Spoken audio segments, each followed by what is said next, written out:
بالفترة الأخيرة واللي متابع القناة بيعرف منيح إني كنت عم جرب مجموعة من المايكات اللاسلكية الظريفة واللي بتيجي مع أشكال وأحجام مختلفة، طبعا مع شيء مميز واحد بيجمعه واللي هو الصوت الحلو. بس الشيء اللي ما كنت متخيله أبدا إني أشوف مايك بصوت ممتاز بس مع حجم صغير، أصغر من باقي المايكات الثانية، صغير لدرجة إنه حجمه بحجم عملة معدنية أو حتى حجر نرد. اليوم يا جماعة جايب لكم لارك M2 جديد هوليلاند، واللي هو جاي تطوير عن أخوه اللي قبل منه واللي هو اللارك M1. مايك صغير جدا وبميزات كتير قوية. بفيديو اليوم رح نشوف كالعادة شو بيجي بالصندوق الخاص بالمايك، ورح نحكي طبعا عن مواصفات هالمايك وشو اللي بيميزه، ونغطي السلبيات والإيجابيات الخاصة بهالمايك، وبالنهاية نعطي رأينا فيه بكل صراحة، هل بيستاهل إنه نضيفه لعدتنا أو لا. الصوت بهذا الفيديو كامل رح يكون مسجل عن طريق هالمايك اللارك M2. وقبل ما نبدأ وكالعادة فاصل صغير وراجع لكم.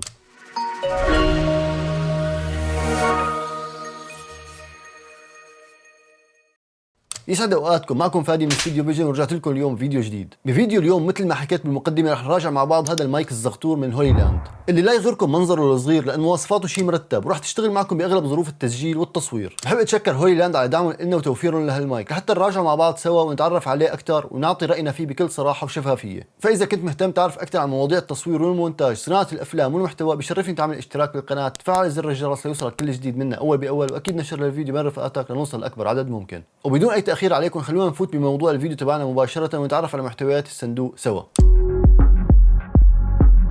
هذا المايك وقت تشتروه رح تكونوا قدام 3 خيارات: باكج خاص بالكاميرات ورح يشتغل فقط مع الكاميرات، الباكج الثاني رح يكون للموبايلات وانتم بتختاروا سواء كان اندرويد او ايفون، والخيار الثالث هو الكومبو يلي بيجمع بين الخيارين سوا، مثل اللي رح نستعرضه هلا مع بعض. كل الاغراض اللي رح نشوفها هلا مع بعض رح تكون موجودة جوات هالبوكس الابيض بشكله الكلين. جوا هالعلبة رح يكون عندنا هالكيس او الباوتش يلي فيها كل الاغراض اللي رح نعتازها، طبعا مع شعار الهوليلاند الظاهر عليه من الامام. رح يكون عندنا جوا هالكيس 2 ديد كات، واللي صرنا بنعرف لشو استخداماتها لحتى نكون قادرين ناخذ افضل نتيجه تسجيل وقت نكون برا والجو فيه هواء كتير. رح يكون عندنا كبل USB-C ل USB-A لحتى نكون قادرين نستخدم المايك تبعنا مع الكمبيوتر، وطبعا لنشحن العلبه الخاصه بالمايكات. كمان رح يكون عندنا كبل TRS لل TRS بقياس 3.5 مللي لحتى نقدر نوصل هالمايك مع الكاميرا اللي عندنا. كمان رح نلاقي جوا هالباوتش الادابترز الخاصين بالتوصيل مع الموبايلات، سواء كنتوا بتستخدموا الايفون بمنفذ اللايتنينج او الاندرويد بمنفذ USB-C.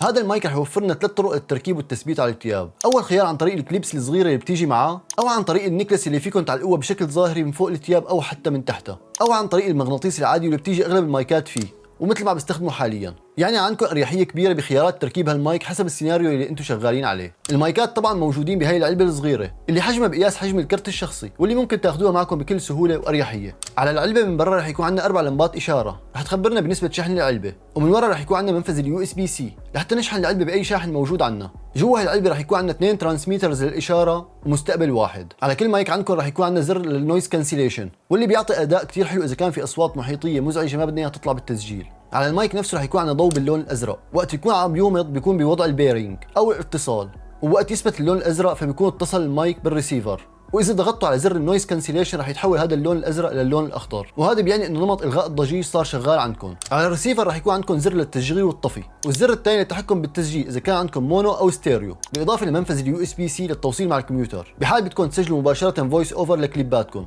رح يكون موجود عليه كمان منفذ ل 3.5 مللي للتوصيل مباشره مع الكاميرا عن طريق كبل TRS الموجود بالباوتش. على سطح الريسيفر رح يكون عندكم عجله رح تسمح لكم تعلوا او توطوا الجين الخاص بالمايكات، واللي رح تعرفوه عن طريق ال 3 LEDs الموجوده على سطح المايك. كمان من ورا الريسيفر رح يكون عندنا كليب رح تسمح لكم انه تعلقوا هذا الريسيفر على الكاميرا حتى يكون ثابت وقت الحركه. علبه المايكات ماجنتيك، يعني بمجرد ما تحطوا المايك جوا العلبه رح يثبت بمكانه ويبلش الشحن من العلبه نفسها.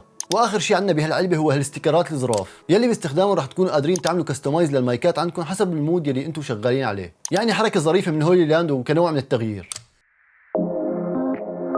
كالعاده وكاغلب الشركات الثانيه هذا المايك بيشتغل بتردد 2.4 جيجا هرتز، يعني لارسال واستقبال اشاره بشكل ثابت وبدون اي تقطيع طول وقت التسجيل. هالمايك مثل ما حكينا جدا صغير وبيوصل بوزنه ل 9 جرامات فقط وبحجم حجر نرد. هذا الشيء طبعا رح يعطينا اريحيه وسهوله باستخدام هالميكروفون، واللي رح يخلينا طبعا قادرين نثبته باغلب سيناريوهات التسجيل وحتى نخفيه كمان. طبعا هالحجم الصغير رح يقدم لنا جوده صوت توصل ل 24 بت، وبسامبل ريت بيوصل ل 48 كيلو هرتز، وهذا بيعني بالمحصله صوت صافي لمحتواكم سواء كنتوا عم تشتغلوا محتوى ليوتيوب او حتى الكلاينتس موجودين عندكم. واذا رجعنا شوي لموضوع التردد الشغال عليه هالمايك، فبحب اخبركم انه هالمايك المايكات رح تشتغل معكم لمسافه بتوصل ل 300 متر. طبعا لازم نقول انه بدون وجود اي حواجز او عوائق للاشاره بالطريق، يعني كخط نظر، وهذا بيعطينا اريحيه بالحركه وبالتسجيل. وبالنسبه لموضوع الشحن بهالمايكات فرح تكونوا قادرين على كل مايك وبشحنه وحده انه تشتغلوا 10 ساعات عمل مباشره، ومع استخدام العلبه الخاصه بهالمايكات واللي هي عباره عن شاحن كمان فرح توصلوا ل 40 ساعه عمل. وهالعلبه عندها قدره انه تشحن المايكات بشكل كامل خلال ساعه ونص، هيك عم بتقول الشركه. هالمايك رح يقدم لنا ميزه النويز كانسليشن عن طريق الزر الاصفر الموجود على المايك نفسه، واللي كل اللي عليكم تعملوه ان تضغطوا عليه ضغطه واحده وراح يتحول من اللون الازرق للون الاخضر، وهذا بيعني انه النويز كانسليشن شغال. وصراحه اداؤه كثير قوي مقارنه بالمايكات الاحترافيه الثانيه، وراح يعزل صوتنا عن التشويش الخارجي بالمنطقه اللي عم نسجل فيها. اللارك ام 2 رح يشتغل معكم على عدد كبير من الاجهزه عن طريق الاكسسوارات اللي بتيجي معه، طبعا حسب الفيرجن اللي انتم مشترينها. بحاله الكومبو رح تكونوا قادرين تستخدموا هالميكروفون مع الكاميرا اللي عندكم مثل ما عم صور هلا حاليا، ورح تكونوا قادرين تستخدموه كمان مع الموبايلات سواء كانت اندرويد او ايفون، بالاضافه لقدرتكم انه تستخدموه مع الكمبيوتر عن طريق منفذ اليو اس بي سي. يعني باكج واحد فيه خيارات توصيل لاغلب السيناريوهات، وما رح تحتاجوا اي شيء ثاني لحتى تستخدموا هالمايك. كمان اذا كنتوا عم تشتغلوا لحالكم او عم تصوروا لحالكم فرح تكونوا قادرين تعملوا ريكورد للفيديو تبعكم او تعملوا ستوب عن طريق المايك نفسه. كل اللي عليكم تعملوه انه تضغطوا على زر النويز كانسليشن مرتين ورح يشتغل التسجيل، وبالعكس تماما بتوقفوه. والموضوع نفسه رح يكون شغال كمان على الصور. يعني الجماعه بالمختصر مسهلين الموضوع بالنسبه لكل الاحتمالات اللي انتم فيها. طبعا هالمايك مثل ما حكينا رح يقدم لنا ميزه تسجيل المونو او الستيريو عن طريق الزر الموجود على الريسيفر نفسه، وعن طريق التطبيق الخاص بهولي لاند واللي هو اللارك ساوند رح تكونوا قادرين تتحكموا بالجين الخاص بالمايكات ونسبه العزل، وتكونوا قادرين تشوفوا نسبه الشحن كمان. واذا في ابديت للمايكات رح تكونوا عن طريق هالتطبيق قادرين تعملوا هالشيء بسهوله. التطبيق متوفر بشكل مجاني للاندرويد وللاي او اس.